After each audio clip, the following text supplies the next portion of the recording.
Hello friends, welcome back to my channel. மணக்க கல்யாண வீட்டு மட்டன் குழம்பு ரொம்பவே டேஸ்ட்டாக இருக்கும். இந்த மாதிரி உங்கள் வீட்டில் செஞ்சு கொடுத்தீங்கன்னா எல்லோரும் விரும்பி சாப்பிடுவாங்க. வீட்டில் செய்கிற மட்டன் குழம்பை விட கல்யாணத்தில் கொடுக்குற மட்டன் குழம்பு ரொம்பவே நமக்கு ஸ்பெஷல் தான், ரொம்பவே டேஸ்ட்டாக இருக்கும். அந்த மாதிரி தான் இன்றைக்கி நம்ம செய்ய போகிறோம். வீடியோ ஸ்கிப் பண்ணாமல் ஃபுல்லாக பாருங்கள். என்னோடய சேனல் இப்போ தான் ஃபர்ஸ்ட் டைம் பார்க்குறீங்கன்னா மறக்காமல் சப்ஸ்கிரைப் பண்ணி வச்சுக்கோங்க, பெல் ஐக்கானை கிளிக் பண்ணிக்கோங்க. இப்போது எப்படி செய்யுதுன்னு பார்த்துடலாம். இப்போது குக்கர் எடுத்து அதில் 2 ஸ்பூன் குக்கிங் ஆயில் சேர்த்துக்கோங்க. அது கூடவே 1 ஸ்பூன் தேங்காய் எண்ணெய் சேர்த்துக்கோங்க. இதெல்லாம் சேர்த்ததுக்கப்புறம் நம்ம ஸ்பைசஸ்லாம் போட்டுக்கலாம். இது எல்லாம் நல்லா பொரிஞ்சு வந்ததுக்கப்புறமா நம்ம சின்ன வெங்காயம் ஒரு 10லேருந்து 15 வரையும் எடுத்து வச்சுருக்கோம். அது எல்லாத்தையும் இந்த மாதிரி நறுக்கி இந்த மாதிரி நம்ம போட்டு நல்லா மிக்ஸ் பண்ணிக்கலாம். வெங்காயம் நல்லா வதங்கி வந்ததுக்கப்புறமா நம்ம கொத்தமல்லி, புதினா, கருவேப்பிலை இது எல்லாத்தையும் சேர்த்துக்கலாம். அது கூடவே 2 பச்சை மிளகாயை சேர்த்துக்கலாம். இந்த ஸ்டேஜில் அந்த கொத்தமல்லி, புதினாலாம் சேர்க்கும் போது ரொம்பவே வாசமாக இருக்கும். இதெல்லாம் நல்லா வதங்கினதுக்கு பிறகு 2 ஸ்பூன் இஞ்சி பூண்டு பேஸ்ட்டு சேர்த்துக்கலாம். சேர்த்துட்டு இது எல்லாத்தையும் பச்சை வாசனை போகிற வரைக்கும் நல்லா வதக்கி விட்டுருங்க. குழம்பு நல்லா ஃப்ளேவர் கொடுக்கறதுக்காக இந்த எண்ணெயிலேயே 1 ஸ்பூன் மிளகாய் தூள் சேர்த்துக்கங்க. சேர்த்துட்டு இது எல்லாத்தையும் நல்லா மிக்ஸ் பண்ணி விட்டுருங்க. இப்போ இது எல்லாத்தையும் நல்லா மிக்ஸ் பண்ணதுக்கப்புறமா நம்ம ஒரு பழத்து தக்காளி எடுத்து கட் பண்ணி வச்சுருக்கோம், அதையும் சேர்த்துக்கலாம். தக்காளி நல்லா மசிகிற அளவுக்கு இது எல்லாத்தையும் நல்லா வதக்கி எடுத்துக்கங்க. பாருங்கள், இந்த மாதிரி நல்லா நம்ம தக்காளி எல்லாத்தையும் நல்லா வதக்கி எடுத்தாச்சு. இப்போ நம்ம 1/2 கிலோ அளவுக்கு மட்டன் எடுத்திருக்கோம். இதை வந்து நல்லா 3 தடவை வாஷ் பண்ணி வச்சுருக்கோம். இப்போ இந்த நல்லா தக்காளி எல்லாம் நல்லா வதங்கி வந்தது கூட இந்த மட்டனை நம்ம சேர்த்துக்கலாம்.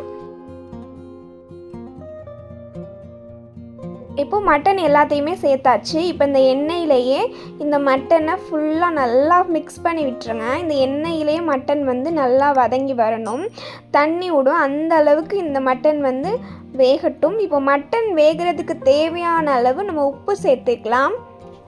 உப்பு சேர்த்ததுக்கப்புறம் இது எல்லாத்தையும் நல்லா மிக்ஸ் பண்ணி விட்டுருங்க.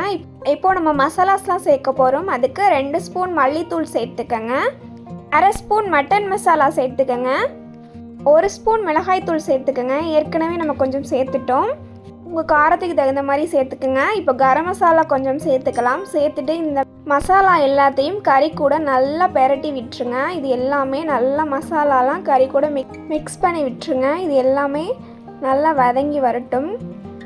இப்போது இந்த கறி குழம்புக்கு தேவையான ஒரு மசாலா நம்ம அரைக்க போகிறோம். அதுக்கு கொஞ்சம் தேங்காய் எடுத்துக்கோங்க, 4-5 முந்திரி எடுத்துக்கோங்க, 1/2 ஸ்பூன் கசகசா எடுத்துக்கோங்க. இது எல்லாத்தையுமே நல்லா பேஸ்ட்டு பதத்துக்கு எடுத்துகிட்டு வந்துடுங்க அரைச்சி. இதை நீங்கள் பாலாய் சேர்க்குறதா இருந்தாலும் சேர்க்கலாம், இல்லை பேஸ்ட்டாக சேர்க்குறதா இருந்தாலும் சேர்க்கலாம். இப்போ பாருங்கள், கறி வந்து நல்லா தண்ணி விட்டு எண்ணெய் பிரிஞ்சு வந்துடுச்சு.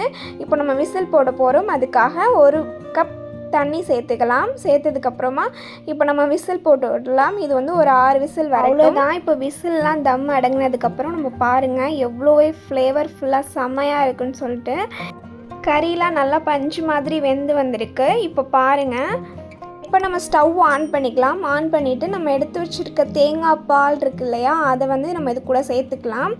சேர்த்துட்டு இது எல்லாத்தையும் நல்லா மிக்ஸ் பண்ணி விட்டுருங்க. இப்போது அடுப்பை சிம்மிலேயே வச்சு தேங்காய் பால் சேர்த்ததுக்கப்புறமா ஒரு கொதி வந்தோடையும் நம்ம அடுப்பை ஆஃப் பண்ணிட வேண்டியதான். நிறையா நேரம் கொதிக்க வைக்கக்கூடாது, அதோட டேஸ்ட்டு மாறிடும். சூப்பராக நம்ம கல்யாணத்தில் கொடுக்குற கறி குழம்பு மாதிரி இன்றைக்கி நம்ம செஞ்சிட்டோம். கண்டிப்பாக இதே மாதிரி நீங்கள் வீட்டில் ட்ரை பண்ணி பாருங்கள். உங்கள் ஃப்ரெண்ட்ஸ் அண்ட் ஃபேமிலி கூடலாம் ஷேர் பண்ணுங்கள். இந்த மாதிரி கறி குழம்பு நீங்கள் செஞ்சு கொடுத்தீங்கன்னா உங்கள் வீட்டில் உள்ளவங்கலாம் உங்களுக்கு பாராட்டுவாங்க நல்லா. ஸோ இந்த மாதிரி நீங்கள் ட்ரை பண்ணி பாருங்கள். யாருக்கெல்லாம் கறி குழம்பு பிடிக்குமோ அவங்களுக்கு இந்த வீடியோவை ஷேர் பண்ணுங்கள். மறக்காமல் சப்ஸ்கிரைப் பண்ணி வச்சுக்கோங்க. ஓகே ஃப்ரெண்ட்ஸ், நெக்ஸ்ட் வீடியோவில் சந்திப்போம். பாய்.